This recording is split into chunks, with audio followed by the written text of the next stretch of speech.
உங்களுக்கு அமைதி உரித்தாக அன்பந்தர்களே, மரியணையின் ஓராண்டில் வீடியோவை விவிலிய வாசிப்பு திட்டத்தின் 180ஆம் நாளுக்கு உங்களை அன்புடன் வரவேற்கிறோம்.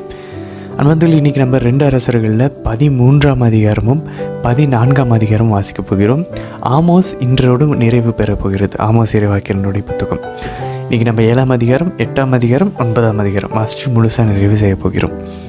நாளையிலிருந்து யோனா புத்தகத்தை ஆரம்பிக்க போகிறோம். அன்பந்தர்களே, எனக்கு ரொம்ப பைபிளில் பிடிச்ச புத்தகங்களில் ரொம்ப முக்கியமானது 4 அதிகாரம் தான். ரொம்ப சிறியது, ஒரே நாளில் படித்து முடிச்சிருவோம். ஆனால் அதே நேரத்தில் அது ரொம்ப ரொம்ப ரொம்ப முக்கியமானது நம்மளுடைய ஆன்மீக வாழ்க்கைக்கு. அதை நம்ம நாளைக்கு பார்ப்போம். அதே போல் இன்றைக்கி திருப்பாடல் பாருங்கள், 124ஆம் அதிகாரத்தை இன்றைக்கி நம்ம வாசிக்க போகிறோம். சரி, முதல்ல 2 அரசர்களில் 13ஆம் அதிகாரத்தில் பாருங்கள், ஏகு நமக்கு தெரியும்.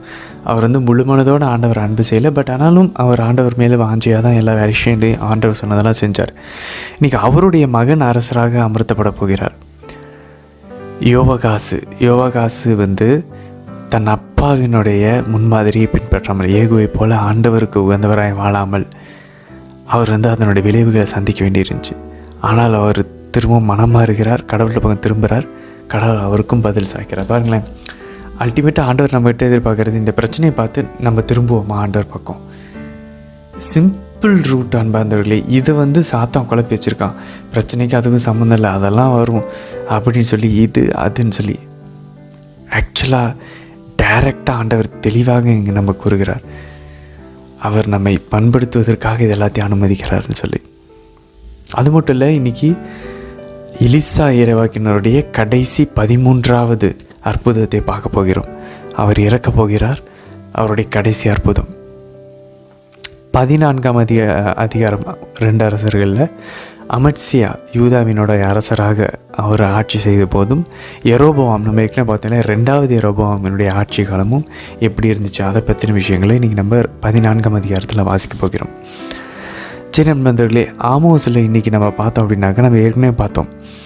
அவர் அந்த 3 கேடுகளை அவர் அறிவித்தார். இன்றைக்கி நம்ம என்ன பார்க்க போகிறோன்னா, கடைசியாக இருக்கக்கூடிய அவருடைய 5 காட்சிகள். அவர் 5 காட்சிகள் பார்க்குறாரு. அந்த 5மே இஸ்ரேலினுடைய தண்டனை தீர்ப்பு, அது எப்படி அழிக்கப்பட போகிறது அப்படின்ற அந்த காட்சிகள். ஸோ இதுக்கு நடுவில் என்ன நடக்கும், இந்த காட்சிகளுக்கு நடுவில் ஆமோஸ் 7ஆம் அதிகாரத்தில் 10லேருந்து 17 வசனங்கள் பார்த்தோன்னா, ஆமோஸை இந்த பெத்தேல்ன்ற அந்த கோயிலுடைய அதிகாரிகள் அவரை துரத்துவாங்க. இவருடைய பேச்சுக்கள்லாம் கேட்கவே முடியல. எப்போ பார்த்தாலும் தண்டனை தீர்ப்பு, அழிவு, இதை பற்றி பேசுகிறாங்க அப்படின்னு சொல்லி. ஸோ அமத்சியா அப்படின்ற அந்த தலைமை குரு ஆமோஸை வெளியே அனுப்புவார்.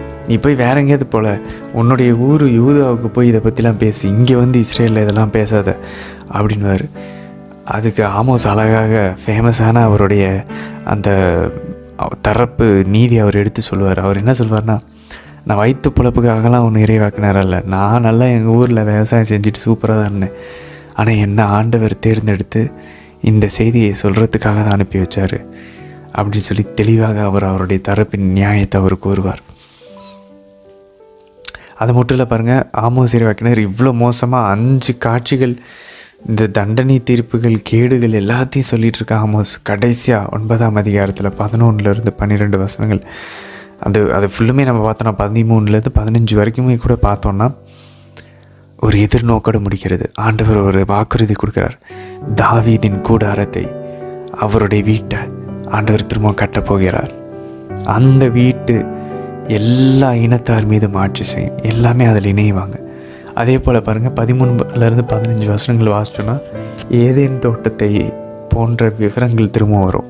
அப்படின்னா ஆண்டவர் திரும்பவும் ஒரு ஏதேன் தோட்டத்தை உருவாக்கப் போகிறார். எங்கே? ஆண்டவர் இயேசுவில், மாதாவில், புதிய திருச்சபையில், கத்தோலிக்க திருவையில், புதிய எருசலேமில். சரி, இன்றைய திருப்பாடல் பாருங்கள், 124வது திருப்பாடல். அன்பர்களே, ரொம்ப ஒரு ஷார்ட்டான ஒரு திருப்பாடல், சின்ன திருப்பாடல் தான். அதனால் ஒரு அழகான ஞானம் இருக்குது அன்பர்களே.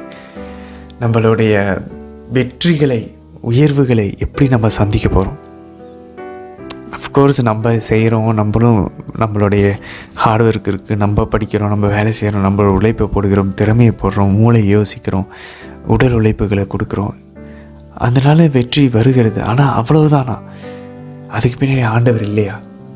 எப்படி நம்ம பார்க்கணும் நம்மளுடைய வெற்றிகளை அப்படின்றத இன்றைக்கி நமக்கு விவிலியம் கற்றுத்தருகிறது நண்பர்களே. பாருங்கள், அதில் இன்னைக்கு அழகான ஒரு வசனம், ஆண்டவர் நம் சார்பாக இருந்திராவிடில் நமக்கு எதிராக மனிதர் எழுந்தபோது, அந்த இடத்துல அந்த டேஷ் போட்டுங்க. ஆண்டவர் நம் சார்பாக இல்லாமல் இருந்திருந்தா, ஆண்டவர் நம்ம பக்கம் இல்லாமல் இருந்திருந்தா, இது மாதிரி நம்ம எத்தனை பேர்கிட்ட சொல்லியிருக்கோம் நம்ம வாழ்நாளில்? இது ஒரு மிகப்பெரிய கேள்வி நண்பர்களே. ஐயோ, நான் அந்த இன்டர்வியூவில் நான் படிச்சுட்டு போனேன், ஒருவேளை எனக்கு தெரியாத ஏரியாவிலேருந்து கேட்டிருந்தாங்கன்னா, இல்லை நான் திணற வேண்டிய ஏரியாவிலேருந்து கேட்டு நான் ஒழுங்காக பதில் சொல்லியிருப்பேன். பட் ஆனாலும் கன்வின்சிங்காக அவங்கள சொல்லாமல் விட்டுருந்தானா எனக்கு பதிலாக இன்னொருத்தர் தேர்ந்தெடுத்திருப்பாங்களே. ஆண்டவர் நம் சார்பில் இல்லாமல் போயிருந்தா இந்நேரம் என்ன ஆயிருக்கும் தெரியுமா? அந்த எக்ஸாமில் நான் தோற்று போயிருப்பேன். அந்த ப்ராஜெக்ட் எனக்கு எப்படி பண்ணவே தெரில, ஒரு ஜெர்மானஜி பிஸ்ட்டு நான் கேட்டுட்டு பண்ணேன். எனக்கு திடீர்னு ஐடியாஸ் வந்துச்சு, திடீர்னு போனேன். அந்த திடீர் நடந்துச்சு பாருங்கள், எனக்குள்ளேயே வந்துச்சு ஒரு தாட்டு. அஃப்கோர்ஸ் நானும் யோசிக்கிறேன், என் புத்தி யோசிக்கிறேன். பட் நான் ஆண்டவருடைய அருளை கேட்டதுனால அவருடைய உதவியும் வந்துச்சு. என் சிந்தனைகளை கரெக்டாக வழி நடத்தினார். நான் தான் சிந்தித்தேன், ஆனால் நான் தப்பாக செஞ்சுட்டு இருந்தேன் இவ்வளோ நாள். ஜெபிச்சதுக்கப்புறம் என் சிந்தனையை வழி நடத்தினார். இந்த மாதிரி ஒரு உதாரணம் சொல்கிறான் பாந்தர்களே. இந்த மாதிரி நெகட்டிவாக என்ன ஆயிருக்கும், ஒரு வேளை ஆண்டவர் மட்டும் இல்லாமல் இருந்திருந்தா நம்ம இந்த வீடியே கட்டியிருக்க மாட்டோம்ப்பா, நமக்கு இந்த காரே கிடச்சிருக்காதுப்பா. எத்தனை தடவை சொல்ல முடியும் அன்பாந்தர்களே? இன்றைக்கி திருப்பாடல் நமக்கு இந்த ஒரு அழைப்பை விடுக்கிறது. வாழ்நாள் ஃபுல்லாக இனிமேல் பைபிள் வாசித்து முடிக்கிறோம். நம்ம ஆண்டவரை நம்ம வாழ்க்கையில் பார்க்க நம்ம பயிற்றுவிக்கணும். நம்ம பிள்ளைங்கிட்ட, ஃப்ரெண்ட்ஸுக்கிட்ட, அண்ணன் தங்கச்சிக்கிட்ட ஆண்டவர் மட்டும் இல்லைன்னு வச்சுக்கோ, நான்லாம் ஜெயிச்சிருக்கவே முடியாது. சும்மா வாயில் சொல்லக்கூடாது, உண்மையிலே மனசில் இருந்து உணர்ந்து அந்த சூழ்நிலையில் அலசி ஆராய்ஞ்சு பார்த்துட்டு, ஆமாம்ல ஒரு வேளை நெகட்டிவாக யோசித்து பார்க்கணும். ஒரு வேளை அப்படி நடந்துருந்துச்சுன்னா, நம்ம ஒரு வேளை பஸ்ஸு ஒரு வேளை கேன்சல் ஆகிருந்து, இல்லை பஸ்ஸு லேட்டாகி, இல்லை பஞ்சர் ஆகி, நெகட்டிவாக யோசிச்சுட்டு ஆண்டவர் மட்டும் நம்ம சார்பில் இல்லைன்னா அந்த மாதிரி எதாவது நடந்துருந்துருக்கும். கரெக்டு தான், உண்மை தான். அதுவும் நடக்காத வரைக்கும் தான் கரெக்டு. நம்ம செஞ்சோன்னு நினச்சிட்டுப்போம். ஒரு விஷயம் ஏதாவது தப்பாக நடந்து தடை வந்துச்சுன்னா தான் தெரியும், ஐயோ ஆண்டவரேன்னு சொல்லி. அதனால் எல்லாவற்றுக்கும் பின்னாடி ஆண்டவர் இருக்கிறார், நம்ம சார்பில் இருக்கிறார். இதை பார்க்க அழைக்கிறது. சரி, நம்ம இந்த இந்திய தினத்திற்கான வீடியோஸ் பகுதிக்குள்ளே நம்ம ஜெபத்தோடு இணையலாம். தந்தை, மகன், தூய ஆவியாரின் பெயராலே ஆமேன். தந்தை இறைவனை அழைத்து ஜெபிப்போம். அருள் நிறைந்த அன்னை மரியே வாழ்க, ஆண்டவர் உம்முடனே, பெண்களுக்குள் ஆசை பெற்றவர் நீரே, உம்முடைய திருவயிற்றின் கனியாகி இயேசு கிறிஸ்துவும் ஆசை பெற்றவரே. புனித அன்னை மரியே, இறைவனின் தாயே, பாவிகளாய் இருக்கிற எங்களுக்காக இப்பொழுதும் எங்கள் இறப்பின் வேலையிலும் வேண்டிக் கொள்ளும் அம்மா. ஆமேன். ஆண்டவர் இயேசுவை அழைத்து ஜெபிப்போம். அருள் நிறைந்த அன்னை மரியே வாழ்க, ஆண்டவர் உம்முடனே, பெண்களுக்குள் ஆசை பெற்றவர் நீரே அம்மா. உம்முடைய திருவயிற்றின் கனியாகிய இயேசு கிறிஸ்துவும் ஆசை பெற்றவரே. புனித அன்னை மரியே, இறைவனின் தாயே, பாவிகளாய் இருக்கிற எங்களுக்காக இப்பொழுதும் எங்கள் இறப்பின் வேலையிலும் வேண்டிக் கொள்ளும் அம்மா. ஆமேன். தூய ஆவியானவரை அழைத்து ஜெபிப்போம். அருள் நிறைந்த அன்னை மரியே வாழ்க, ஆண்டவர் உம்முடனே, பெண்களுக்குள் ஆசை பெற்றவர் நீரே அம்மா. உம்முடைய திருவயிற்றின் கனியாகிய இயேசு கிறிஸ்துவும் ஆசை பெற்றவரே. புனித அன்னை மரியே, இறைவனின் தாயே, பாவிகளாய் இருக்கிற எங்களுக்காக இப்பொழுதும் எங்கள் இறப்பின் வேலையிலும் வேண்டிக் கொள்ளும் அம்மா. ஆமேன். அரசர்கள் 2ஆம் நூல், அதிகாரம் 13.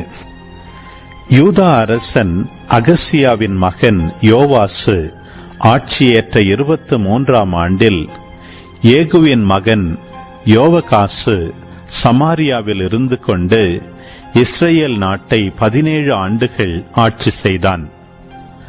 அவன் ஆண்டவரின் பார்வையில் தீயதெனப்பட்டதை செய்து வந்தான். இஸ்ரேலை பாவத்திற்கு உள்ளாக்கிய நெபாற்றின் மகன் யெரொபவாமின் பாவ வழியிலேயே அவனும் நடந்து வந்தான். எனவே ஆண்டவருக்கு இஸ்ரேல் மீது சினம் மூள அவர்களை சிரியா மன்னன் அசாவேலின் கையிலும் அசாவேலின் மகன் பெனதாத்தின் கையிலும் நீண்ட நாள் விட்டுவிட்டார். ஆனால் யோவகாசு ஆண்டவரின் கருணை பார்வையை நாட ஆண்டவரும் அவனுக்கு செவிசாய்த்தார். ஏனெனில் சிரியா மன்னன் பிடியில் இஸ்ரேல் நசுக்கொண்டு கிடப்பதை அவர் கண்டார். இஸ்ரேலுக்கு ஆண்டவர் ஒரு மீட்பரை தரவே இஸ்ரேலர் சிரியரின் பிடியினின்று விடுதலை அடைந்தனர். இஸ்ரேல் மக்கள் முன்னைய நாள்களில் இருந்தது போல் தங்கள் சொந்த வீட்டில் குடியிருந்தனர். ஆயினும் இஸ்ரேலை பாவத்திற்கு உள்ளாக்கிய யெரொபெயாம் வீட்டாரின் பாவ வழியை விட்டு விலகாது வாழ்ந்தனர். மேலும் அசேரா கம்பம் சமாரியாவில் இன்னும் நின்று கொண்டிருந்தது. யோவாகாசுக்கு அவன் குடிகளுள் 50 குதிரை வீரரும் 10 தேர்களும் 10,000 காலாள் படையினருமே எஞ்சியிருந்தனர். ஏனெனில் சிரியா மன்னன் அவர்களை அழித்து போரடிக்கும் களத்து தூசி போல் ஆக்கியிருந்தான். யோவாகாசின் பிற செயல்களும் அவன் செய்தவை யாவும் அவன் பேராற்றலும் இஸ்ரேல் அரசர்களின் குறிப்பேட்டில் எழுதப்பட்டுள்ளன அல்லவா? யோவாகாசு தன் மூதாதையருடன் துயல் கொண்டு சமாரியாவில் அடக்கம் செய்யப்பட்டான். அவனுக்கு பின் அவன் மகன் யோவாசு அரசனானான். யூதா அரசன் யோவாசு ஆட்சியேற்ற 37ஆம் ஆண்டில் யோவாகாசின் மகன் யோவாசு இஸ்ரேல் நாட்டின் அரசனாகி சமாரியாவில் இருந்து கொண்டு 16 ஆண்டுகள் ஆட்சி செய்தான். அவன் ஆண்டவரின் பார்வையில் தீயதெனப்பட்டதை செய்தான். இஸ்ரேலை பாவத்திற்கு உள்ளாக்கிய நெபாட்டின் மகன் யெரொபெயாமின் பாவ வழியிலேயே நடந்து வந்தான். யோவாசின் பிற செயல்களும் அவன் செய்தவை யாவும் யூதா அரசன் அமத்சியாவுடன் போரிட்ட பொழுது காட்டிய பேராற்றலும் இஸ்ரேல் அரசர்களின் குறிப்பேட்டில் எழுதப்பட்டுள்ளன அல்லவா? யோவாசு தன் மூதாதையரோடு துயல் கொண்ட பின் யெரொபெயாம் அரியணை ஏறினான். யோவாசு சமாரியாவில் இஸ்ரேலின் அரசர்களோடு அடக்கம் செய்யப்பட்டான். எலிசா நோயினால் வாதைப்பட்டு சாக கிடந்த பொழுது இஸ்ரேலின் அரசன் யோவாசு அவரிடம் சென்று, என் தந்தாய், என் தந்தாய், இஸ்ரேலின் தேரே, அந்த தேரின் பாகனே என்று அவருக்கு முன்பாக கதறி அழுதான். எலிசா அவனை நோக்கி, வில்லையும் அம்புகளையும் எடுத்துக்கொள் என்றார். அவ்வாறே அவன் வில்லையும் அம்புகளையும் எடுத்துக்கொண்டான். அப்பொழுது அவர் இஸ்ரேலின் அரசனை நோக்கி, வில்லை உன் கையால் வளை என்றார். எலிசா தம் கைகளை அரசனின் கைகளின் மேல் வைத்து அவனை நோக்கி, கீழ்ப்பக்கமுள்ள பலகணியை திற என்றார். அவன் அதை திறந்தவுடன் எலிசா, ஓர் அம்பை எய் என்றார். அவனும் அவ்வாறே எய்தான். அவர், அது ஆண்டவரது மீட்பின் அம்பு, சிரியர் மீது கொள்ளவிருக்கும் வெற்றியின் அம்பு. நீ அபேக்கில் சிரியரை முற்றிலும் அழிப்பாய் என்றார். அவர் மீண்டும், அம்புகளை கையில் எடு என்றார். அவற்றை அவன் எடுக்கவே அவர் இஸ்ரேல் அரசனை தரையில் அம்பு எய் என்றார். அவன் 3 முறை எய்துவிட்டு நிறுத்தினான். எனவே ஆண்டவரின் அடியவர் அவன் மேல் சினம் கொண்டு, நீ 5 அல்லது 6 முறை எய்திருந்தால் சிரியரை முற்றிலும் கொன்றழித்திருப்பாய். ஆனால் இப்பொழுதோ அவர்களை 3 முறை மட்டுமே முறியடிப்பாய் என்றார். இதன் பின் எலிசா இறந்தார். அவரை அடக்கம் செய்தனர். ஒவ்வொரு இளவேநீர் காலத்திலும் மோவாபிய கொள்ளை கூட்டத்தினர் வந்து நாட்டை தாக்குவது வழக்கம். மக்கள் இறந்த ஒருவனை புதைத்துக் கொண்டிருந்த பொழுது அந்த கொள்ளை கூட்டத்தினரை கண்டார்கள். எனவே அவன் பிணத்தை எலிசாவின் கல்லறையில் போட்டுவிட்டு ஓடினர். எலிசாவின் எலும்புகளின் மேல் பட்டவுடனே அந்த ஆள் உயிர் பெற்று எழுந்து நின்றான். யோவாகாசின் வாழ்நாள் முழுவதும் சிரியாவின் மன்னன் அசாவேல் இஸ்ரேலை துன்புறுத்தி வந்தான். ஆனால் ஆண்டவர் அவர்களுக்கு கருணையும் இரக்கமும் காட்டி அவர்களை பரிவுடன் பாதுகாத்தார். ஆபிரகாம், ஈசாக்கு, யாக்கோபு ஆகியவரோடு தாம் செய்திருந்த உடன்படிக்கையின் பொருட்டு அவர்களை அழிக்கவோ தம் திருமுன் என்று தள்ளிவிடவோ இன்று வரை அவர் மனம் ஒப்பவில்லை. சிரியாவின் மன்னன் அசாவேல் இறந்தவுடன் அவன் மகன் பெனதாது அவனுக்கு பின் மன்னனானான். யோவகாசின் மகன் யோவாசு தன் தந்தையின் கையிலிருந்து அசாவேலின் மகன் பெனதாது கைப்பற்றியிருந்த நகர்களை மீண்டும் கைப்பற்றினான். யோவாசு 3 முறை அவனை முறியடித்து இஸ்ரேலின் நகர்களை மீட்டுக் கொண்டான். அரசர்கள் 2ஆம் நூல் அதிகாரம் 14. இஸ்ரேல் அரசன் யோவகாசின் மகன் யோவாசு ஆட்சியேற்ற 2ஆம் ஆண்டில் யூதா அரசன் யோவாசின் மகன் அமத்சியா அரசனானான். அவன் அரசனான போது அவனுக்கு வயது 25. அவன் எருசலேமில் 29 ஆண்டுகள் அரசாண்டான். எருசலேமை சார்ந்த யோவதீன் என்பவளே அவன் தாய். அவன் ஆண்டவர் திருமுன் நேர்மையுடன் நடந்தான். ஆயினும் தன் மூதாதையான தாவீது போல் அவன் செய்யவில்லை. அனைத்திலும் தன் தந்தை யோவாசு செய்தபடியெல்லாம் செய்து வந்தான். தொழுகை மேடுகளை அவன் அழிக்கவில்லை.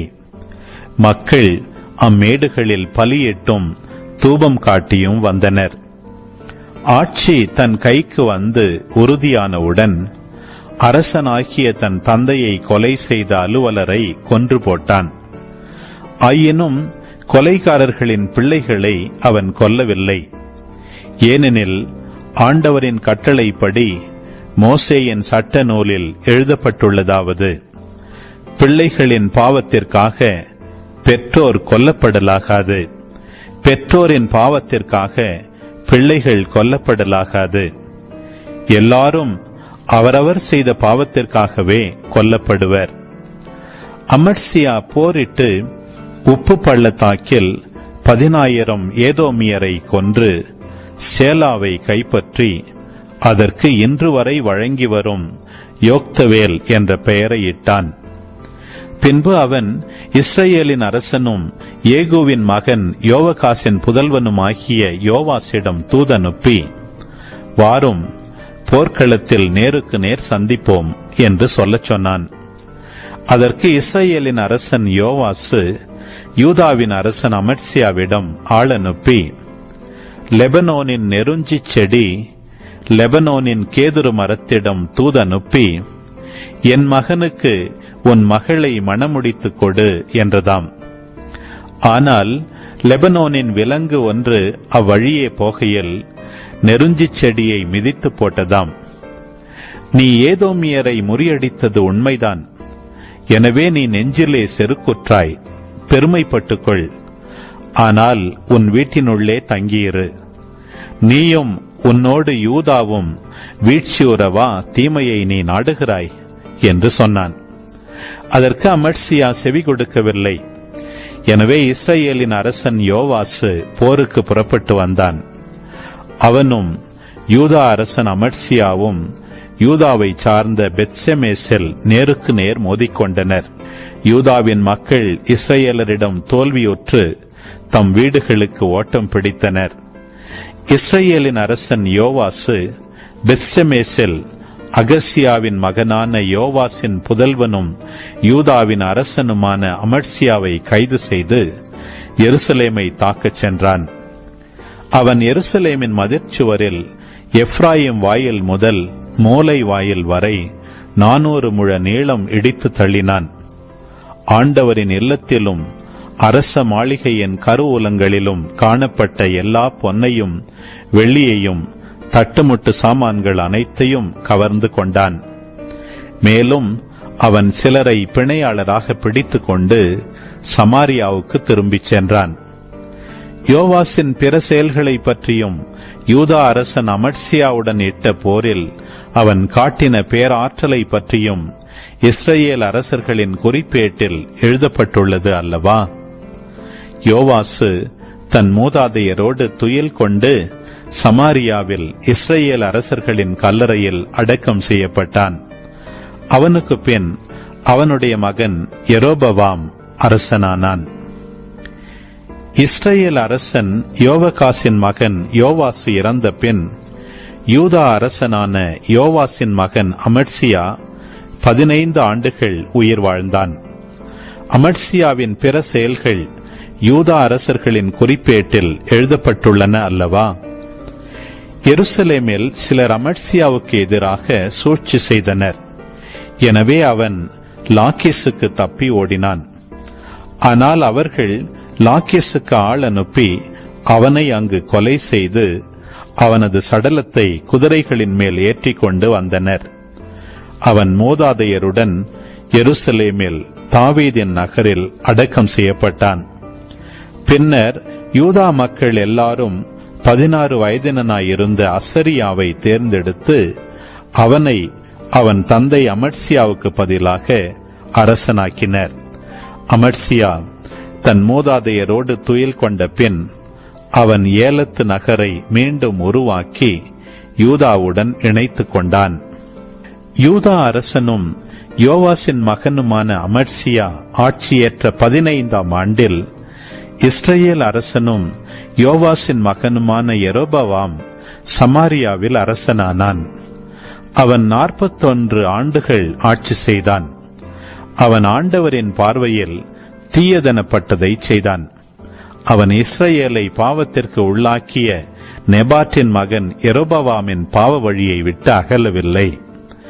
இஸ்ரேலின் கடவுளான ஆண்டவர் தம் அடியவரும் கத்கேப்பரை சார்ந்த அமித்தாயின் மகனுமான இறைவாக்கினர் யோனாவின் மூலம் உரைத்த வாக்கின்படியே யெரொபெயாம் அமாத்து கணவாய் முதல் அராபாக் கடல் வரை இஸ்ரேலுக்குரிய நிலப்பகுதிகளை மீண்டும் இணைத்துக் கொண்டான்.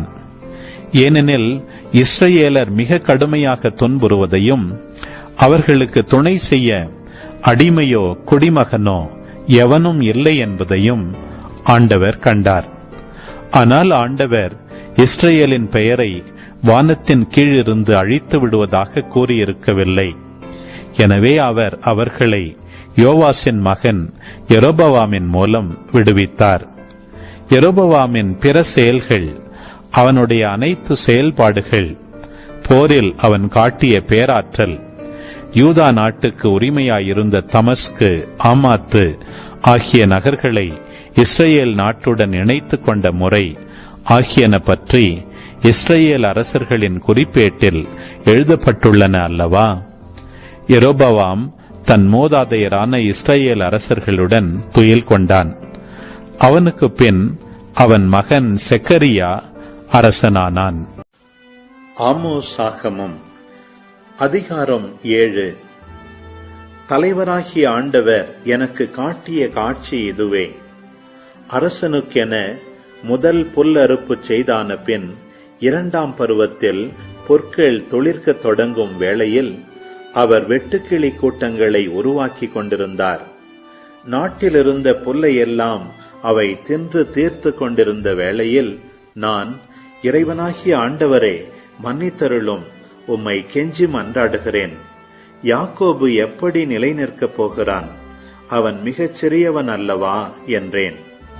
ஆண்டவரும் இதை குறித்து மனம் மாறினார். இது நிகழாது என்றார் தலைவராகிய ஆண்டவர். தலைவராகிய ஆண்டவர் எனக்கு காட்டிய காட்சி இதுவே. தலைவராகிய ஆண்டவர் தண்டனை தீர்ப்பாக நெருப்பு மழையை வருவித்தார். அந்த நெருப்பு ஆழ்கடலை வற்றச் செய்து நிலத்தையும் விழுங்கிக் கொண்டிருந்தது. நான், தலைவராகிய ஆண்டவரே, இதை நிறுத்தியருளும், உம்மை கெஞ்சி மன்றாடுகின்றேன். யாக்கோபு எப்படி நிலை நிற்கப் போகின்றான்? அவன் மிகச் சிறியவன் அல்லவா என்றேன். ஆண்டவரும் இதை குறித்து மனம் மாறினார். இதுவும் நிகழாது என்றார் தலைவராகிய ஆண்டவர். ஆண்டவர் எனக்கு காட்டிய காட்சி இதுவே. தூக்கு நூல் குண்டின் துணை கொண்டு கட்டப்பட்ட ஒரு மதில் அருகில் அவர் நின்று கொண்டிருந்தார். அவர் கையில் ஒரு தூக்கு நூல் குண்டு இருந்தது. ஆமோஸ், நீ காண்பதென்ன என்று ஆண்டவர் என்னை பார்த்து கேட்டார். நான், அது தூக்கு நூல் குண்டு என்றேன். தலைவர் தொடர்ந்து சொன்னார், தூக்கு நூல் குண்டை என் மக்களாகிய இஸ்ராயேலின் நடுவில் தொங்கவிடப் போகிறேன். இனி நான் அவர்கள் நடுவே ஒருபோதும் கடந்து செல்லப் போவதில்லை. ஈசாக்கின் உயர்ந்த இடங்கள் பாழாக்கப்படும். இஸ்ரவேலின் புனித இடங்கள் பாலைவெளியாக்கப்படும். யெரொபெயாம் வீட்டாருக்கு எதிராக நான் வாளெடுத்து வருவேன். பிறகு பெத்தேலின் குருவாகிய அமர்சியா என்பவன் இஸ்ரவேலின் அரசன் யெரொபெயாமுக்கு இவ்வாறு சொல்லி அனுப்பினான். இஸ்ரவேல் வீட்டாரிடையே ஆமோஸ் உமக்கு எதிராக சதி செய்கிறான். அவன் சொல்வதையெல்லாம் இந்த நாட்டால் தாங்க முடியவில்லை. ஏனெனில் யெரொபெயாம் வாளால் மடிவான். அவனது நாட்டை விட்டு இஸ்ரவேல் அடிமையாய் கொண்டு போகப்படும் என்று ஆமோஸ் சொல்லுகிறான். பின்பு அமர்சியா ஆமோஸை பார்த்து, காட்சி காண்பவனே, இங்கிருந்து போய்விடு, யூதாவின் நாட்டுக்கு ஓடிவிடு. அங்கே போய் இறைவாக்கு உரைத்து உன் பிழைப்பை தேடிக்கொள். பெத்தேலில் இனி ஒருபோதும் இறைவாக்கு உரைக்காதே. ஏனெனில் இது அரசின் புனித இடம், அரசுக்குரிய இல்லம் என்று சொன்னான். ஆமோஸ் அதற்கு மறுமொழியாக அமர்சியாவை பார்த்து கூறினார், நான் இறைவாக்கினன் இல்லை, இறைவாக்கினர் குழுவில் உறுப்பினனும் இல்லை. நான் ஆடு மாடு மேய்ப்பவன், காட்டு அத்திமரத் தோட்டக்காரன். ஆடுகள் ஓட்டிக்கொண்டு போன என்னை ஆண்டவர் தேர்ந்தெடுத்து என் மக்களாகிய இஸ்ரவேலிடம் சென்று இறைவாக்கு உரைத்திடு என்று அனுப்பினார். எனவே இப்பொழுது ஆண்டவரின் வாக்கை கேள். இஸ்ரவேலுக்கு எதிராக இறைவாக்கு உரைக்காதே, ஈசாக்கின் வீட்டாருக்கு எதிராக பேசாதே என்று நீ சொல்கிறாய். ஆண்டவர் இவ்வாறு கூறுகிறார், உன் மனைவி நகரில் விலைமகளாயிருப்பாள். உன் புதல்வர் புதல்வியர் வாளால் மடிவர். உன் நிலபுலம் பங்கு போட்டுக் கொள்ளப்படும். நீயோ புனிதமற்ற நாட்டிலே மாண்டு போவாய். இஸ்ரவேல் தன் நாட்டுக்கு வெளியே அடிமையாக கொண்டு போகப்படும். ஆமோஸ் சாகமம் அதிகாரம் 8. தலைவராகிய ஆண்டவர் எனக்கு காட்டிய காட்சி இதுவே. கனிந்த பழங்களுள்ள கூடை ஒன்று கண்டேன். அவர், ஆமோஸ், என்ன காண்கிறாய் என்று கேட்டார். நான், கனிந்த பழங்கள் உள்ள கூடை என்றேன். ஆண்டவர் என்னிடம் தொடர்ந்து பேசினார். என் மக்களாகிய இஸ்ரவேலின் முடிவு வந்துவிட்டது. இனி அவர்கள் நடுவே ஒருபோதும் கடந்து செல்ல மாட்டேன். அந்நாளில் கோவில் பாடல்கள் புலம்பலாய் மாறும். கணக்கற்ற பிணங்கள் உரிய மரியாதையின்றி தூக்கி எறியப்படும். எங்கும் ஒரே அமைதி என்கிறார் தலைவராகிய ஆண்டவர். வறியோரை நசுக்கி நாட்டில் உள்ள ஒடுக்கப்பட்டோரை அழிக்கின்றவர்களே, இதை கேளுங்கள். நாம் தானியங்களை விற்பதற்கு அமாவாசை எப்பொழுது முடியும்? கோதுமையை நல்ல விலைக்கு விற்பதற்கு ஓய்வு நாள் எப்பொழுது முடிவரும்? மரக்காலை சிறியதாக்கி எடைக்கல்லை கனமாக்கி கள்ளத்தராசினால் மோசடி செய்யலாம். வெள்ளிக்காசுக்கு ஏழைகளையும் இரு காலணிக்கு வறியோரையும் வாங்கலாம். கோதுமை பதர்களையும் விற்கலாம் என்று நீங்கள் திட்டமிடுகிறீர்கள் அல்லவா? ஆண்டவர் யாக்கோபின் பெருமை மீது ஆணையிட்டு கூறுகின்றார், அவர்களுடைய இந்த செயல்களுள் ஒன்றையேனும் நான் ஒருபோதும் மறக்க மாட்டேன். இதனை முன்னிட்டு நாடு நடுநடுங்காதா? அதில் வாழ்வோர் அனைவரும் புலம்ப மாட்டாரா? நாடு முழுவதும் நைல் நதியின் வெள்ளமென சுழற்றி எறியப்படாதா? எகிப்து நாட்டின் நைல் நதி போல் அலைக்கழிக்கப்பட்டு அடங்காதா? தலைவராகிய ஆண்டவர் கூறுகின்றார், அந்நாளில் நண்பகலில் கதிரவனை மறையச் செய்து பட்டப்பகலில் உலகை இருள் சூழச் செய்வேன். உங்கள் திருவிழாக்களை அழுகையாகவும் பாடல்களையெல்லாம் புலம்பலாகவும் மாற்றுவேன். எல்லோரும் இடுப்பில் சாக்கு உடை உடுத்தவும் அனைவரின் தலையும் அழிக்கப்படவும் செய்வேன். ஒரே பிள்ளையை பறிகொடுத்தோர் புலம்புவது போல நீங்களும் புலம்புமாறு செய்வேன். அதன் முடிவு கசப்பு மிக்க நாளாயிருக்கும். தலைவராகிய ஆண்டவர் கூறுகின்றார், இதோ நாள்கள் வரப்போகின்றன. அப்போது நாட்டினுள் பஞ்சத்தை அனுப்புவேன். அது உணவு கிடைக்காத பஞ்சமோ நீர் இல்லாத வறட்சியோ அன்று. ஆண்டவரின் வாக்கு கிடைக்காத பஞ்சமே அது. ஒரு கடல் முதல் மறுகடல் வரை, வடதிசை முதல் கீழ்த்திசை வரை தேடிச் சென்று அங்குமிங்கும் தள்ளாடி அலைந்து ஆண்டவரின் வாக்கை தேடுவார்கள். ஆனால் அதை கண்டடைய மாட்டார்கள். அந்நாளில் அழகிய கன்னிப் பெண்களும் இளைஞர்களும் நீர் வேட்கையால் சோர்ந்து வீழ்வார்கள். சமாரியா நாட்டு அஸ்மா தெய்வத்தின் பெயரால் ஆணையிட்டு, தான் நாடே வாழும் உன் கடவுள் மேல் ஆணை எனவும் பெயர்செபாவில் வாழும் காவலர் மேல் ஆணை எனவும் சொல்லுகின்றவர்கள் வீழ்வார்கள், மீண்டும் எழவே மாட்டார்கள். ஆமோஸ் ஆகமம் அதிகாரம் 9. பலிபீடத்தருகில் ஆண்டவர் நிற்பதை கண்டேன்.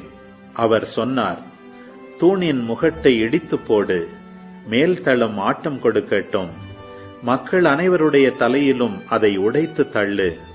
அவர்களுள் எஞ்சியிருப்போரை நான் வாளால் கொன்று போடுவேன். அவர்களில் எவரும் ஓடிப்போக மாட்டார், ஒருவர் கூட தப்பி பிழைக்கவும் மாட்டார். பாதாளம் வரையில் அவர்கள் இறங்கினாலும் அங்கிருந்தும் என் கை அவர்களை இழுத்து வரும். வான் மட்டும் அவர்கள் ஏறி போனாலும் அங்கிருந்தும் நான் அவர்களை பிடித்து வருவேன்.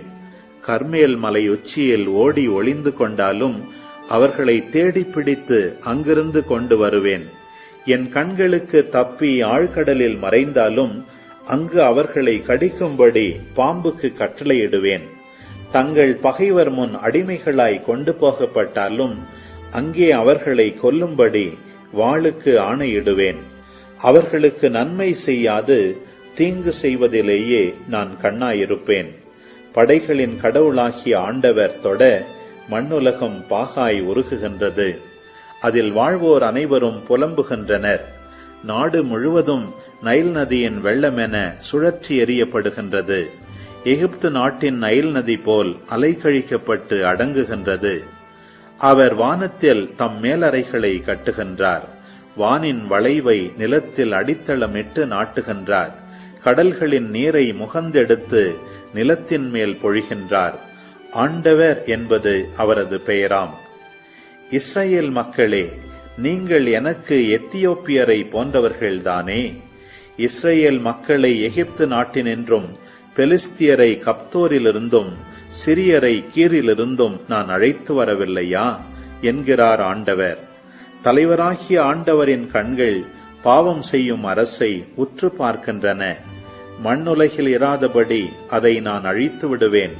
ஆயினும் யாக்கோபின் வீட்டாரை நான் முற்றிலும் அழிக்க மாட்டேன் என்கிறார் ஆண்டவர். நான் ஆணை பிறப்பிப்பேன். எல்லா மக்களினங்கள் நடுவிலும் இஸ்ரேல் வீட்டாரை சல்லடையில் தானியத்தை சலிப்பது போல சலிக்கப் போகின்றேன். ஆயினும் கோதுமை மணி ஒன்றும் தரையில் விழாது. தீமை எங்களை அணுகாது, எங்கள் மேல் வராது என்று என் மக்களுள் எந்த பாவிகள் கூறுகின்றார்களோ அவர்கள் அனைவரும் வாளால் மடிவார்கள். அந்நாள்களில் விழுந்து கிடக்கும் தாவீதின் கூடாரத்தை மீண்டும் உயர்த்துவேன். அதிலுள்ள கிழிசல்களை பழுது பார்த்து சிதைந்தவற்றை சீர்படுத்தி பண்டை நாளில் இருந்தது போல் மீண்டும் கட்டி எழுப்புவேன். அப்பொழுது ஏதோமில் எஞ்சியிருப்போரையும் எனது பெயரை தாங்கியிருக்கும் பிற இனத்தார் அனைவரையும் அவர்கள் தங்கள் உடைமையாக்கிக் கொள்வார்கள் என்கிறார் இதை செயல்படுத்தும் ஆண்டவர். இதோ நாள்கள் வரப்போகின்றன. அப்போது அறுவடை செய்வோரை உழுவோரும் கனி பிழிவோரை விதைப்போரும் தொடர்ந்து முன்னேறுவர். மலைகள் இனிய ரசத்தை பொழியும், குன்றுகள் தோறும் அது வழிந்தோடும் என்கிறார் ஆண்டவர். என் மக்களாகிய இஸ்ரேலை முன்னைய நன்னிலைக்கு கொண்டு வருவேன்.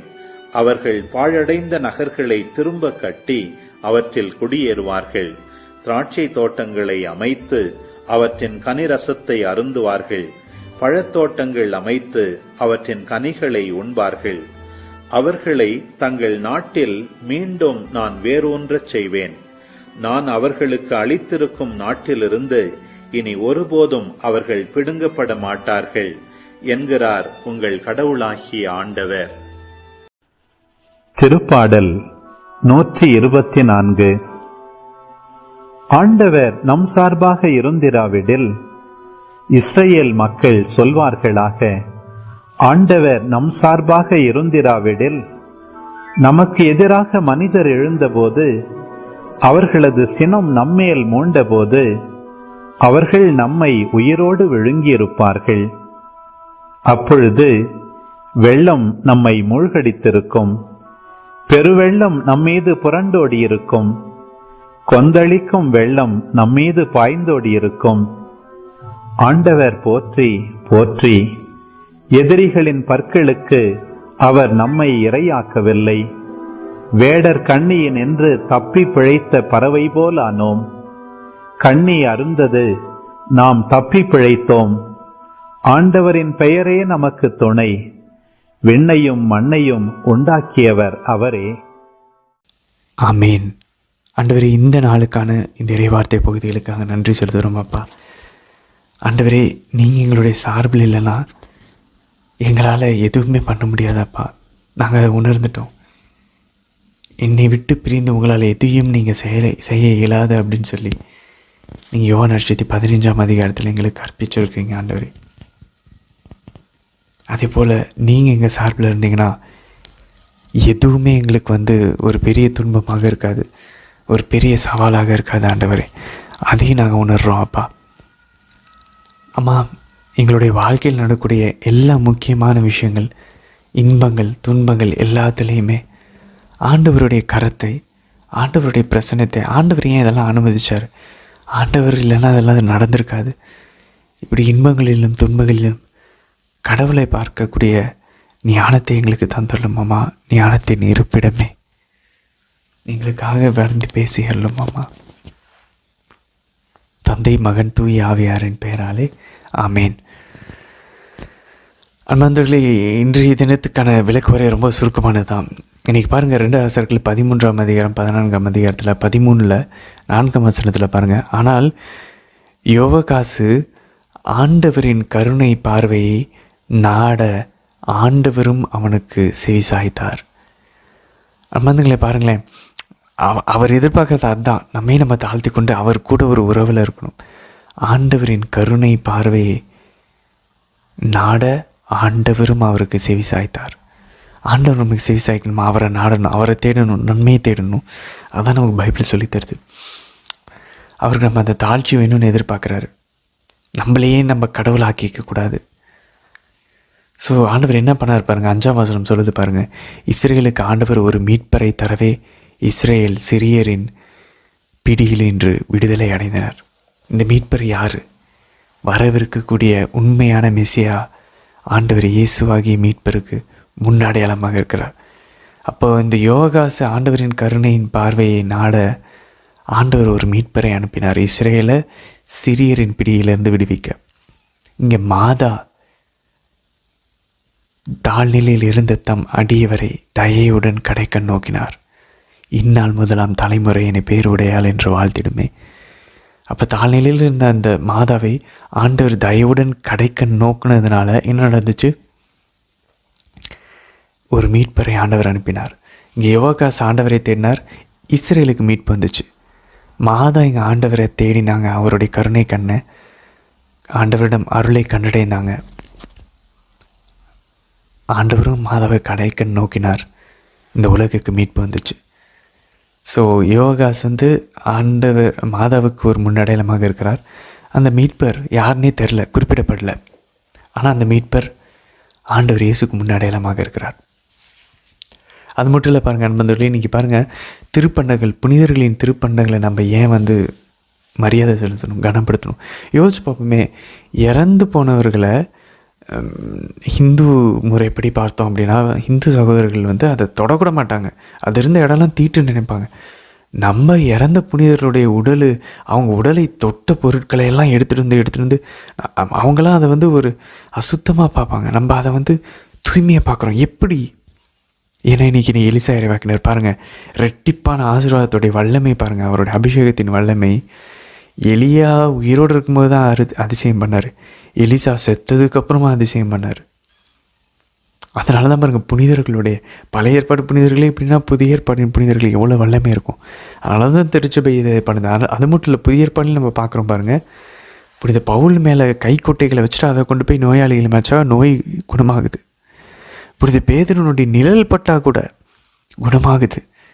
அப்போ புனிதர்களுடைய உடலில் இருந்த உறுப்புகள், எலும்புகள், முடி, அவங்க போட்டிருந்த ட்ரெஸ்ஸு, அவங்க பயன்படுத்தின பொருட்கள் எவ்வளவு அந்த புனிதரின் பிரசன்னத்தை கொண்டு வரும். அதனால தான் பாருங்கள், எக்ஸாசிசம் பண்ணுற பேய் ஓட்டக்கூடிய ஃபாதர்கள் சொல்கிறாங்க, இந்த திருப்பண்டங்களை எடுத்துக்கொண்டு போய் பேய் ஓட்டுற அந்த சடங்குகளை திருப்பண்டங்களை கொண்டு வந்தால் அந்த பேய்கள் எப்படி பேசுதான், புனிதர்கிட்ட பேசுகிற மாதிரி பேசுதான். நம்ம நினச்சிட்டோம் அவங்களுடைய நினைவு, அவங்களுடைய பிரசன்னத்தை தான் கொண்டு வரும். நிழலில் ஒரு திருப்பண்டத்தை கொண்டு வரும்போது அந்த புனிதரே அங்கே இருக்கிறாராம்.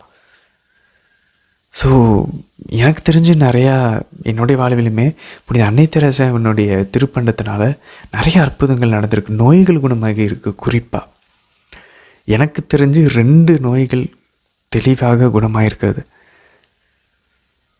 ஒன்று வந்து டயபெட்டிஸ் அல்சர், இன்னொன்று வந்து ஒரு சைக்கலாஜிக்கல் ஃபிசிக்கல் செயலிழந்து முடக்குவாதம் கடந்தவர்கள் குணமாயிருக்காங்க புனித அன்னை தெரசாவினுடைய திருப்பண்டத்தினால. எனக்கு தெரிஞ்சு ஃபஸ்ட் ஹேண்டு சோர்ஸு. அந்த மாதிரி பாருங்களேன், புனிதருடைய திருப்பண்டம் எலிசாவை போல் அவ்வளோ பவர்ஃபுல்லாக இருக்குது. ஒரு பரிசுத்தமாய் வாழ்ந்தால் இறந்ததுக்கு அப்புறம் கூட எவ்வளோ புதுமைகள் அற்புதங்கள் நடக்குது பாருங்கள் நண்பர்களே. அதுக்கப்புறம் இன்றைக்கி பாருங்கள் 2 அரசர்கள் 14ஆம் அதிகாரத்தில் 27ஆம் வசனம் பாருங்கள். ஆனால் ஆண்டவர் இஸ்ரேலின் பெயரை வானத்தின் கீழிருந்து அழித்து விடுவதாக கூறவில்லை. எனவே அவர் அவர்களை யோவாசின் மகன் யெரொபெயாமின் மூலம் விடுவித்தார். பாருங்களேன், ஆண்டவர் இப்படியாச்சும் அவங்களுக்கு இறக்கம் காட்ட பாருங்கள். அன்டிசர்வ்டு மர்சி, அன்டிசர்வ்டு லவ். அவங்க அதுக்கு தகுதியில் ஆனாலும் ஆண்டவர் அந்த அன்பை காட்டுகிறார். எவ்வளோ நல்லவராக இருக்கார் பாருங்களேன். அதுக்கப்புறம் ஆமோஸில் பாருங்கள் 7ஆம் அதிகாரத்தில் ஆண்டவர் 2 தடவை பாருங்கள் ஆமோஸினுடைய பரிந்துரையினால் ஆண்டவர் அழிக்காமல் விடுகிறார். அவர் ஒரு காட்சி பார்க்குறாரு, இவ்வளோ மோசமாக இருக்குது. அந்த காட்சியிலே அவர் ஜெபிக்கிறாரு, எப்படியாச்சும் நிறுத்திடுங்க ஆண்டவரை அப்படின்னு சொல்லி. ஆண்டவர் நிறுத்துறாரு. ஆமோஸ் ஜெபிச்சு ஆண்டவர் மனதை மாற்றிக்கொள்கிறார்.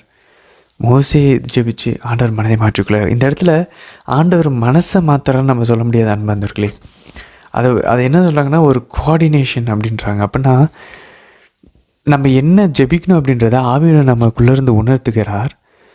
அந்த ஜெபம் ஆக்சுவலாக ஆண்டவர் வந்து மனசை மாற்றணுன்றது தான் அவருடைய எண்ணம். அவர் வந்து அழிக்க மாட்டார். ஆனால் அதை பண்ணுறதுக்கு ஆமோஸனுடைய ஒத்துழைப்பு, அவருடைய ஜெபத்தை அவர் அதுக்கேற்ற சூழ்நிலையை ஏற்படுத்தி அவருக்குள்ளே உந்துதல் கொடுத்து ஜெபிக்க வச்சு அது பதில் கொடுக்குறார். மோசேவுக்கும் அதே மாதிரி தான். இஸ்ரேல் மக்கள் அழிக்க வேணான்றது தான் அவருடைய எண்ணம். ஆனால் அது மோசே சொல்லி அவரை ஜெபிக்க வச்சு அதை அவர் நிறைவேற்றுகிறார். ஸோ அதனால் அந்த ஜெபம் வந்து அவர் கொடுக்குற அந்த விஷயத்தினுடைய வேல்யூ, அதோடைய மதிப்பை தெரிய வைக்குது. எதுக்கு ஆண்டவர் இப்படிலாம் பண்ணணும்? அழகாக அதுக்கு அழிக்க மாட்டேன்னு சொல்லிட்டு போயிட்டானே, ஏன் இப்படி? அவர் ஏமாத்தலை. அவர் அழிக்காமல் விடுறதுனுடைய அந்த மகத்துவத்தை தெரிஞ்சுக்க வைக்கிறார். நான் அழிக்க போகிறேன், அதுதான் உன்னுடைய த டிசர்விங் ஜட்ஜ்மெண்ட், ஜஸ்டிஸ். இஸ்ரேல் மக்களை அழிக்கணும், ஏன்னா அவங்க பருக்கன்று குட்டிகளை வணங்கினாங்க. அதே போல் இங்கே வந்து ஆமோஸின் இடத்துல நிறைய அவங்க வந்து விபச்சாரத்தில் ஈடுபட்டிருக்காங்க, பாவத்தில் ஈடுபட்டிருக்காங்க, சிலை வழிபாட்டில். அவங்க அழிக்கப்படணும். இதுதான் நடக்க போது. நான் நெருப்பு வர வைக்க போகிறேன், வெட்டுகளை வர வைக்க போகிறேன். இது அவங்களோட நீதியை ஆண்டவர் வெளிப்படுத்துகிறார். ஆக்சுவலாக அவர் அழிக்க போகிறது இல்லைன்னு அவருக்கு தெரியும். ஏன்னா ஆண்டவருக்கு கடந்த காலமும் தெரியும், வருங்காலமும் தெரியும், நிகழ்காலத்தையும் அவருக்கு நன்றாக தெரியும். இஸ் அன் அன்மூவ்டு மூவர். அவர் யாரும் மாற்ற முடியாது. இஸ்ரேலின் ஆண்டவர் மாறக்கூடியவர் அல்ல, அவர் மாறாதவர், நிலையாக இருப்பவர். அப்போ அவர் மனசை நம்ம மாற்ற போகிறதில்ல. அவர் எதான் பண்ண போகிறான்னு அவருக்கு தெரியும். ஆனால் அவர் பண்ண போகிறதுனுடைய மகத்துவத்தை தெரிய வைக்கிறதுக்காக, நீ இதுக்கு தான் தகுதி, உன்னை நெருப்பிலையும் வெட்டுக்கிளையிலையும் அழிக்க வைக்கிறதுக்கு தான் தகுதி அப்படின்னு வெளிப்படுத்துகிறார். இதுதான் செய்ய போகிறேன், இதுதான் செய்யணும். அப்போ ஆமோஸ் பரிந்துரை, மோசேயின் பரிந்துரை மனசை மாற்றப்ப, இவ்வளோ பெரிய விஷயம் நமக்கு வந்து வேண்டியது, நம்ம ஆண்டவருடைய இறக்கத்தினால தான் நம்ம தப்பிச்சிருக்கோன்றது புரிய வருது. ஸோ இதுதான் நடக்குது அன்பார்ந்தவர்களே இங்கே. அப்போ மாதாவுடைய பரிந்துரையும் புனிதருடைய பரிந்துரையும் எவ்வளோ பவர்ஃபுல்லாக இருக்கும் பாருங்கள் நமக்கு. 15ஆம் வசனம் பாருங்கள். ஆடுகள் ஓட்டிக்கொண்டிருந்த என்னை ஆண்டவர் தேர்ந்தெடுத்து என் மக்களாகிய இஸ்ரேலிடம் சென்று இறைவாக்கு உரைத்திடு என்று அனுப்பினார். அவர் அழகாக சொல்கிறார் பாருங்கள். ஆடுகள் மேய்க்கிறவரை தூக்கி அரியணையில் உட்கார வைக்கிறார், ஆடுகளை மேய்க்கிறவரை தூக்கி இறைவாக்கினர் ஆக்குறார். சரி, அதுக்கப்புறம் பாருங்கள் 8ஆம் அதிகாரம் ஆமோஸ் 11ஆம் வசனம். இதோ நாள்கள் வரப்போகின்றனர், அப்பொழுது நாட்டில் உள்ள பஞ்சத்தை அனுப்புவேன். அது உணவு கிடைக்காத பஞ்சமோ நீர் இல்லாத வறட்சியோ அன்று, ஆண்டவரின் வாக்கு கிடைக்காத பஞ்சம் அது. அன்பாந்தர்களே, இப்படிப்பட்ட ஒரு பஞ்சத்தில் தான் நம்ம இருக்கோம். அன்பாந்தர்களே, எவ்வளோ மோசமான சூழல் நம்ம போயிட்டுருக்கோம் தெரியுமா? ஒரு குறிப்பிட்ட டைம்லலாம், என்னுடைய சிறு வயதிலலாம் ஒரு பவர்ஃபுல்லான ஒரு ப்ரீச்சரே இல்லை. நான் ஒரு 25 வயசு 26 வயசு வர வரைக்கும் ஒரு பவர்ஃபுல்லான ஆண்டவரை வார்த்தை அறிவிக்கிற யாரையுமே 25 வருஷத்தில் நான் பார்க்கல. அதுக்கப்புறம் தான் ஃபாதர் ஸ்டீஃபன், ஃபாதர் வர்கீஸ் இவங்களெல்லாம் பார்க்க ஆரம்பித்தது. அப்போ பாருங்களேன், ஆண்டவருடைய வாக்கு கிடைக்காத பஞ்சம் அப்போது இஸ்ரேல் மக்களுக்கு வந்துச்சு. ஒரு சைலண்ட் பீரியட் இருந்துச்சு, இறைவாக்கினர் இல்லை ஆண்டவர் இயேசு வருவதற்கு முன்பாக. ஆனால் இப்போது திரும்பவும் அது நடந்துட்டு தான் இருக்குது. ஆனால் ஆண்டவர் ஒரு புது எழுப்புதலையும் கொண்டு வந்துட்டுருக்காரு. திருச்சபையில் நிறைய பேர் மனமாறுறாங்க, நிறைய ஊழியர்கள் எழுப்பி கொண்டிருக்கார் ஆண்டவர், குறிப்பாக கத்தோலிக்க திருச்சபையில்.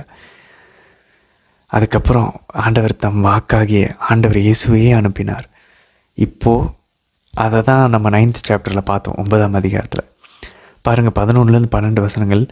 அந்நாள்களில் விழுந்து கிடக்கும் தாவீதின் கூடாரத்தை மீண்டும் உயர்த்துவேன், அதில் உள்ள கிளிச்சல்களை பழுது பார்த்து சிதைந்தவற்றை சீர்படுத்த அவர் அதை செய்ய போகிறாராம். அந்த பண்டை நாட்டில் இருப்பது போல மீண்டும் கட்டி எழுப்புவேன் தாவீதின் குடும்பத்தை. அப்பொழுது ஏதோமில் எஞ்சியிருப்போரையும் எனது பெயரை தாங்கியிருக்கும் பிற இனத்தார் அனைவரையும் அவர்கள் தங்கள் உடைமையாக ஆக்கிக் கொள்வார்கள். பாருங்களேன், கடவுளுடைய பிளான் பாருங்கள். ஆபிரகாம்கிட்ட சொன்னால் பாருங்கள், உன் வழியே உன் வித்தின் வழியே மக்களினங்கள் எல்லாத்தையும் ஆசீர்வதிப்பேன். அதை தாவீதுகிட்ட கொண்டு வந்து தாவீதை கட்டி எழுப்புறதன் மூலிமா அவருடைய கூடாரத்தை, அவருடைய வீட்டை, என்ன நடக்குது? எஞ்சி இருக்கிற அவருடைய பேரை தாங்கியிருக்கிற வேற்றினத்தார்கள் எல்லாம் அவர்கள் தங்கள் உடைமைகளாக ஆக்கிக் கொள்வார்கள். அன்பார்களே, இதை டைரக்டாக திருச்சபையின் தந்தையர்கள், ஏன் அப்போஸ்தலர்கள் 12 பேரில் புனித யாக்கோபு, அப்போஸ்தலர் பணி 15ஆம் அதிகாரம் 1-19 வசனம் பாருங்கள். அந்த முதல் எருசலேம் சங்கத்தில் இவங்களை விருத்த சேதனம் செய்யலாமா செய்யக்கூடாதுன்னு பிறத்தவர்களை பற்றி இவங்கெல்லாம் ஆலோசிக்கும் போது, அப்போ பாருங்கள் அழகாக புனித யாக்கோபு டைரெக்டாக இந்த ஆமோஸ் 9ஆம் அதிகாரம் 11-12 வசனங்களை அவர் மேற்கோள் காட்டி சொல்கிறார். தாவீதின் வீட்டை ஆண்டவர் இப்போது இந்த திருச்சபையின் வழியாக, புதிய உடன்படிக்கையின் வழியாக கட்டியிருக்கிறார். அதனால தான் பாருங்கள், தாவீதின் வீட்டார் ஆகிய புனித யோசேப்புக்கும் தாவீதின் வழிமரபாகிய தேவ மாதாவுக்கும் ஆண்டவர் இயேசுவை பிறக்க வைக்கிறார். எப்படி வீட்டை கட்டினாரு? அந்த வழிமரபில் மெஸ்ஸியாவை வர வச்சு. எங்கே கனெக்ஷன்ஸ் இருக்குது பாருங்கள், எங்கே தொடர்பு இருக்குது பாருங்கள் அன்பார்ந்தவர்களே. கிமு 760 வருஷம் ஆண்டவர் இயேசுவுக்கு முன்பாக இறைவாக்கு வரைக்கிற ஆமோஸின் இறைவாக்கு, எப்பா அது ஆண்டவர் இயேசுவில் நிறைவு பெறுகிறது. அதனால் தாவீதின் கூடாரத்தை ஆண்டவர் திரும்பவும் எழுப்புறாரு. எழுப்பி பிறனத்தவர்கள்லாம் தங்கள் உடைமை ஆக்கி கொள்கிறது. அது எப்படி பாருங்கள், இந்த ஒரு ஆட்சி எப்படி நடக்குது பாருங்கள். தாவீதின் வழிமரபில் இன்றைக்கி திருத்தந்தை உட்காந்துட்டு இருக்காரு. அந்த இடத்துல மாதா விண்ணகத்தில் கெபிராவா அரசனையாக உட்காந்து ஆண்டவர் இயேசு அங்கிருந்து திருத்தந்தை வழியாக திருச்சபை ஆட்சி செலுத்துகிறார். டைரெக்டாக அது இங்கே நடக்குது பாருங்கள் நண்பர்களே. யோசிச்சு பாருங்களேன், இப்போ கூட யூதர்கள்கிட்ட போய் பேசி பாருங்களேன். அந்த கடவுள்கிட்ட அந்த ஒரு நெருக்கமான உறவை நம்ம அவங்ககிட்ட பார்க்க முடியாது. மேபி ஒரு சில பேர் இருக்கலாம், பட் அவரை இன்னும் தூரமாகவே ஒரு கடவுளாக யாவே இறைவன் பயப்படக்கூடியவராக பார்த்துட்ருக்காங்க. ஆண்டவருக்கு அஞ்சனும் இல்லைன்னு சொல்லலை, ஆனால் அவர் அவ்வளோ நெருக்கமானவர் கூட, அன்பு செய்கிறவர்ன்றதை அதை யாருமே அவங்களால புரிஞ்சிக்க முடியல.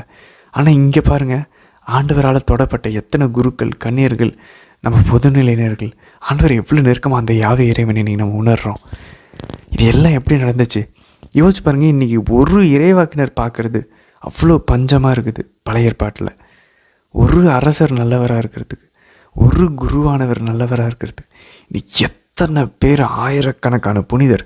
இந்த பக்கம் ஒரு புனித அன்னை தெரசா எந்திரிக்கிறாங்க, இந்த பக்கம் புனித ஜான் பால் II எந்திரிக்கிறார், இந்த பக்கம் புனித சலேசியார், புனித சவேரியார், இந்த பக்கம் புனித இன்னாசியார், இந்த பக்கம் ஜான் போஸ்கோ, இந்த பக்கம் அகஸ்தியனார், எத்தனை புனிதர்கள் ஆண்டவர் எழுப்பியிருக்கார் பாருங்க அன்பர்களே. ஆவியை அத்தனை பேரை மேலே ஊற்றுகிறார். அந்த நாட்களில் எல்லோர் மேலேயும் அவர் ஆவியை ஊற்றினார். புதிய உடன்படிக்கை இந்த கத்தோலிக்க திருச்சபையில் எப்படி நடக்குது பாருங்க அன்பர்களே. அதனால தான் பாருங்கள், இது ஆண்டவர் அந்த அந்த அந்த தாவீதின் அரசாட்சி தான் இந்த கத்தோலிக்க திரு அவை. அந்த ரேங்கிங் எல்லாம் அப்படியே இருக்கும். திருத்தந்தை அரசராக இருப்பார், மாதா அங்கேருந்து செயல்படுகிறார்கள், ஆண்டவர் திருத்தந்தை வரையாக செயல்படுறார், ஆயர்கள் அவர் கீழே குருக்கள், முதலமைச்சர், அந்த எல்லாமே அந்த தாவீதின் கட்டமைப்பு அப்படிங்க கத்தோலிக்க திருவையில் நடக்குது. எல்லாத்தையும் ஆண்டவர் அப்படியே மாற்றினார், நிறைவு செஞ்சார் பழைய ஏற்பாடை எடுத்து. இன்றைக்கி எத்தனை பேர் ஆண்டவர்கிட்ட நெருக்கமாக இருக்கிறோம் பாருங்கள். எத்தனை பேர் ஆண்டவர் தொட்டடைஞ்சது. பைபிள் எத்தனை பேர் கையில் போய் சேர்ந்துருக்கு பாருங்கள். அன்றைக்கி வெறும் யூதர்கள்கிட்ட மட்டும் இருந்தது. அவர் சொல்கிற பாருங்க 9ஆம் அதிகாரத்தில் 14-15 வசனங்கள் ஆமோஸில், திராட்சை தோட்டங்களை அமைத்து அவற்றின் கனி ரசத்தை அருந்துவார்கள். அது ஒரு ப்ராமிஸ், அது ஒரு வாக்குறுதி. திராட்சை தோட்டத்தெல்லாம் அமைத்து கனி ரசத்தை அருந்துவார்கள். மாதா காணவர் திருமணத்தில் வந்து டைரெக்டாக கேட்குறாங்க, கனி ரசம் திராட்சை ரசம் தீர்ந்து விட்டது, அவர்களுக்கு இல்லை என்று. அப்போ மாதா பாருங்கள், ஆமோஸ் 9ஆம் அதிகாரம் 14-15 வாக்குறுதி கொடுத்துருக்கீங்களே, அதை நிறைவேற்ற வேண்டிய நேரம் வந்துருச்சுன்னு சொல்லி ஆண்டவர்கிட்ட கேட்குறாங்க.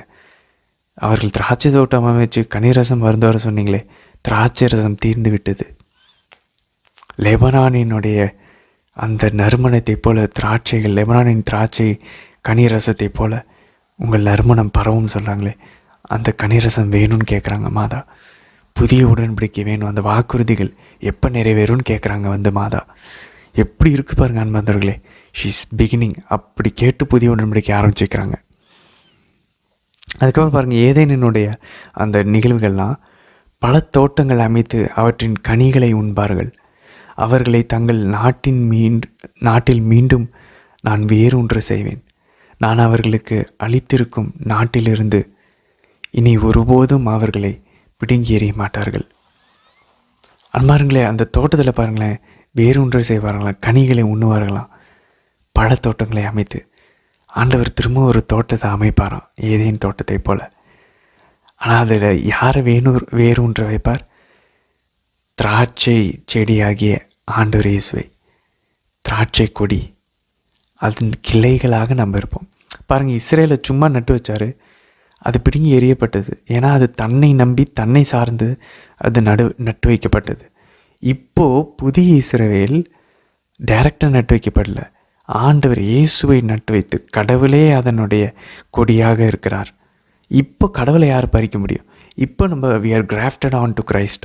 கிறிஸ்துவில் நாம் இணையும் போது அந்த கொடியோட இப்போது நம்ம நிலைச்சு நின்று நம்மளுடைய கொடி பரவும், அதன் கிளைகள் பரவும். நம்ம பார்த்தோம் இல்லையா, ஓசையா இறைவாக்கினர், ஆமோஸ் இறைவாக்கினர் எல்லாம் இதான் சொல்கிறாங்க இறைவாக்கினர்கள்.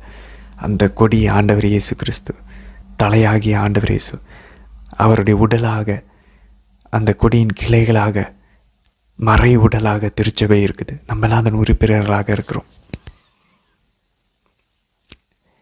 சரி அன்பந்தர்களே, நம்ம தொடர்ந்து பயணிப்போம். நாளை தினத்திற்கான வீடியோவில் சந்திக்கலாம். அன்பந்தர்களே, நாளைக்கு யோனாவை பார்க்க போகிறோம். ரொம்ப முக்கியமான ஒரு புத்தகம். யோனாவை நீங்கள் மறக்கவே மாட்டீங்க. சரி அன்பந்தர்களே, நாளைக்கு நம்ம சந்திக்கலாம்.